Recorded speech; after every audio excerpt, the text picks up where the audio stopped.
A fiery big rig crash on the 10 freeway. A hazardous materials team is called on the scene as westbound traffic is backed up for miles.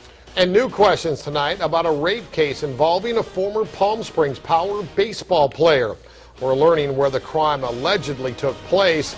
And the question tonight is, did it cost a high school football coach his job? KMIR News at 6 starts now. Good evening. This is your KMIR News at 6 and streaming live on KMIR.com. I'm Thalia Hayden. And I'm Gino LaMont. Topping the news at 6 tonight, a fiery crash on Interstate 10 this morning. The driver of a big rig hits a guardrail, overturns, and then the truck catches fire. Traffic is snarled for hours. The crash happened around 6:45 this morning just west of Hagen-Lehman Way.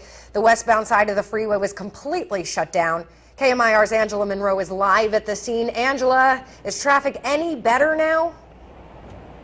Thalia and Gino, to be honest, it really doesn't look like it's any better out here right now. Traffic is still a nightmare on Interstate 10 on the westbound lanes. If you take a look behind me, you can see just how far back that stretches. It stretches back farther than Indian Canyon. So we've got nearly standstill traffic for about 8 miles out here.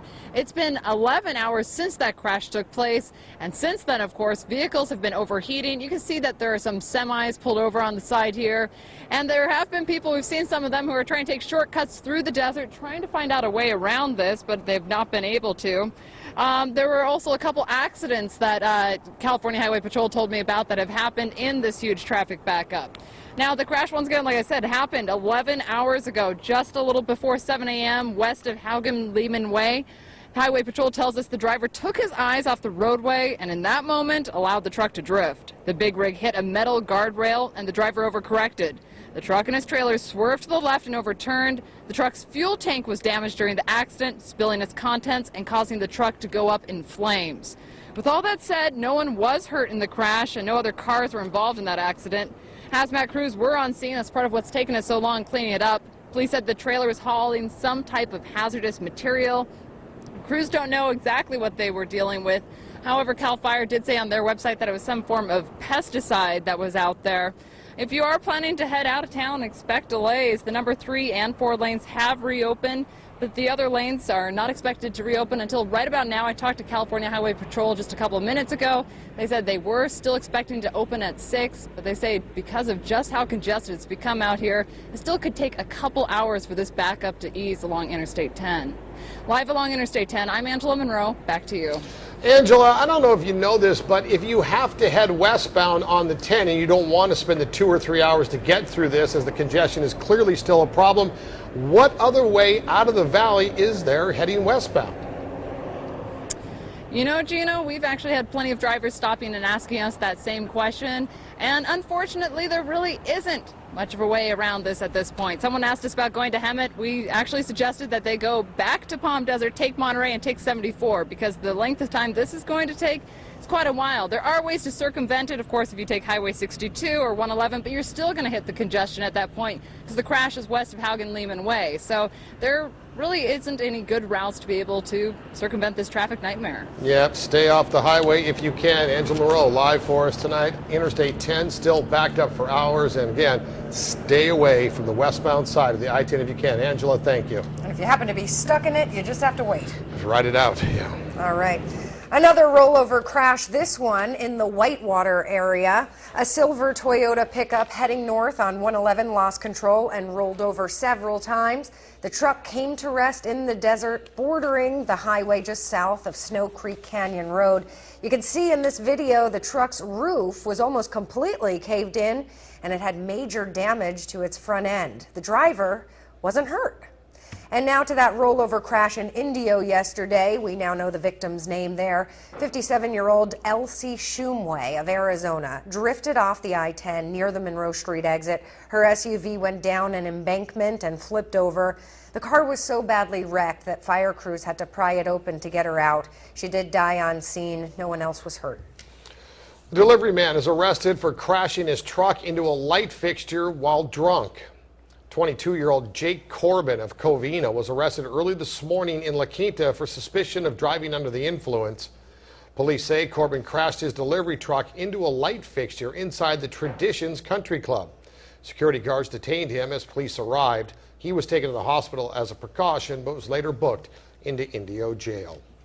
All right, time now for a check on our forecast. Still hot. Meteorologist Brian Schofield is standing by. Is there any relief in sight? Well, you know, our first full day of fall today deserves to have an outlook of what we can expect. East Coast, mild conditions. Often in fall, we see bigger storms throughout the southeast and rain just down through the south. We remain relatively dry. That doesn't mean we won't have any rain days, but the coldest air is certainly in the northern tier. For us, we don't have cold air in place yet. No, we've got temperatures that are flirting with 110. We are going to see the winds increase, chances for showers increase, believe it or not, maybe by the weekend, and then temperatures start to tank. We love that. We'll take a look at those numbers coming up in your lifestyle forecast. All right, thanks, Brian. An ex-con who's been on the run for more than 2 years pled not guilty today to attempted murder.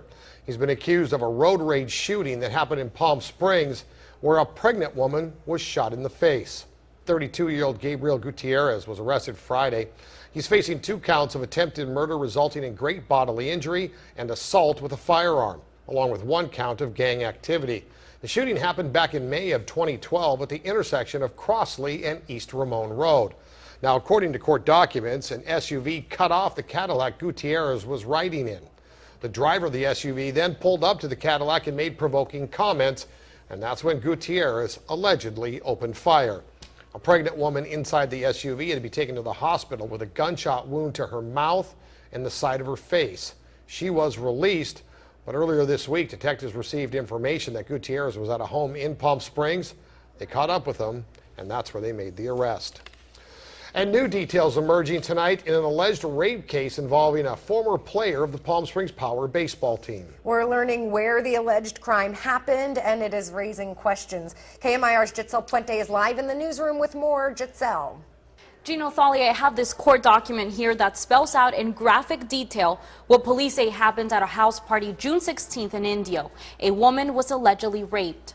The document also reveals the location of that party, and KMIR News has learned that that party was held in the home of Tim Kayberry. He was recently fired as Palm Desert High School's football coach, but the district maintains his firing wasn't connected to that party and alleged crime at his home.